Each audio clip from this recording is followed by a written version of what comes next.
রাজধানীর মিরপুর ১২ নম্বর কালশী রোডে কমিউনিটি সেন্টারে আগুন লেগেছে। শুক্রবার রাত 10:30টার দিকে আগুনের সূত্রপাত হয়। এতে মুহূর্তেই আতঙ্ক ছড়িয়ে পড়ে। খবর পেয়ে ফায়ার সার্ভিসের ৬টি ইউনিট আগুন নিয়ন্ত্রণে কাজ করছে। ফায়ার সার্ভিস জানায় ভবনটির ৬ তলায় আগুনের সূত্রপাত হয়। এরই মধ্যে আগুন নিয়ন্ত্রণে কাজ শুরু হয়েছে। কমিউনিটি সেন্টারটি দেশ পলিটেকনিক্যাল কলেজের পাশের ভবন।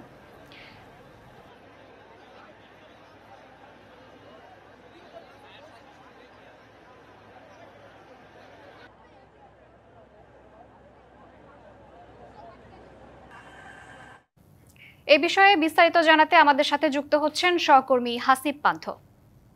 পান্থ, অগ্নিকাণ্ডের সূত্রপাত সম্পর্কে কিছু জানা গিয়েছে কি? প্রত্যক্ষদর্শীরা কি বলছেন, বিস্তারিত জানাবেন আমাদের।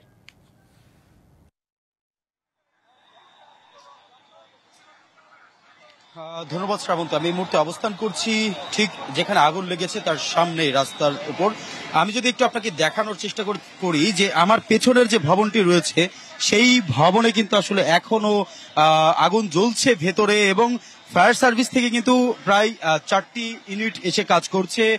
এছাড়া আসলে সূত্রপাতের যে বিষয়টি সেটি কিন্তু এখনো জানা যায়নি। তবে স্থানীয়রা যারা আছে তারা অনেকেই বলছে যে আসলে এই বিবাহ বাড়ি কমিউনিটি সেন্টার যেটি তার ওপরে বাইং হাউস ছিল, তবে আজ শুক্রবার বিধায় বন্ধ থাকায় কিন্তু আসলে সেখানে কোনো লোক ছিল না। তবে যখন রাতে 10টার দিকে আগুন লেগে যায় তার পরবর্তীতে অনেকেই বলছে 10টাতে লেগেছে, অনেকে বলছে 10:15-20-এও লেগেছে। তবে ফায়ার সার্ভিসের থেকে আমরা জানতে পেরেছি 10:22-এর দিকে তাদেরকে জানানো হয়েছে এই আগুনের ঘটনা। তবে আগুন লাগার পরবর্তীতে কিন্তু আসলে এখানে তৎক্ষণাৎ 4টি ইউনিট চলে আসে ফায়ার সার্ভিসের।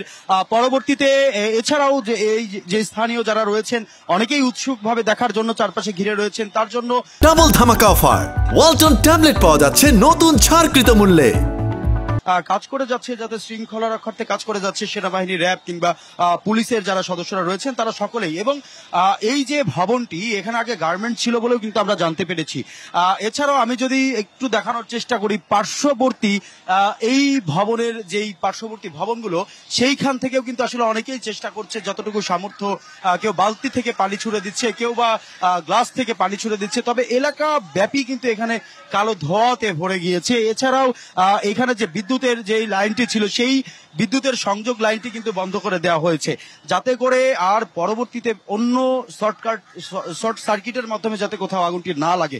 এমনকি আমরা একটু দেখানোর চেষ্টা করি, ঠিক 4 তলার মধ্যে কিন্তু এখনো প্রবেশ করেছে ফায়ার সার্ভিসের যে কর্মীরা রয়েছে, তারা ভেতরে প্রবেশ করে কিন্তু আসলে আগুনটি নেভানোর চেষ্টা করছে। তবে কিছুক্ষণ আগে কিন্তু এখানে দাউ দাউ করে জ্বলছিল আগুন। পুরো ভবনের চারপাশ থেকে দেখা যাচ্ছিল যে প্রত্যেকটি জানালার ভেতর থেকে কমলা রঙের আভাস যেন ছড়িয়ে ছিটিয়ে দেখা যাচ্ছিল। তবে ফায়ার সার্ভিস আসার পরবর্তীতে তারা বিশেষভাবে কিন্তু আসলে ক্রেনের মাধ্যমে তাদের এই যে আগুন নেভানোর যে কৌশল সেই কৌশল ব্যবহার করে যে জানালাগুলো দেখা যাচ্ছে এখন, সেই জানালা ভেঙে কিন্তু আসলে সেই পানি গিয়ে আগুনটি নেভাতে সক্ষম হচ্ছে। তবে এখন পর্যন্ত কি আসলে আগুনটি নিভেছে কিনা সে বিষয়ে কিন্তু আসলে আমরা সরাসরি অফিসিয়াল ভাবে আমরা জানতে পারিনি। তবে নেভানোর চেষ্টা চলছে বলা যেতে পারে। কিন্তু ধোঁয়া উঠছে চারপাশ থেকে, এবং পুরো যেই ভবনটিতে আসলে এটি আমি যদি একটু বলি যে সব শেষ মিলিয়ে উৎসুক জনতা যেটি আসলে তারা অনেকেই কিন্তু বলছিলেন এমনটি শ্রাবন্তী যে এখানে গার্মেন্ট ছিল বা বাইং হাউস ছিল, আজ শুক্রবার বিধায় বন্ধ থাকাতে কিন্তু আসলে অনেক লোকজন নাই। এই জন্য কিন্তু আসলে বলা যেতে পারে যে প্রাণহানির যে বিষয়টি সেই বিষয়টি হয়তো নাও ঘটতে পারে। তবে এখন পর্যন্ত যে বিষয়টি এখন আগুন নিয়ন্ত্রণ করার চেষ্টা করছে, চারপাশে ধোঁয়া উঠছে, সব মিলিয়ে পরবর্তী সংবাদে জানিয়ে দেব আরো বিস্তারিত। ধন্যবাদ হাসিব, আপনাকে ধন্যবাদ।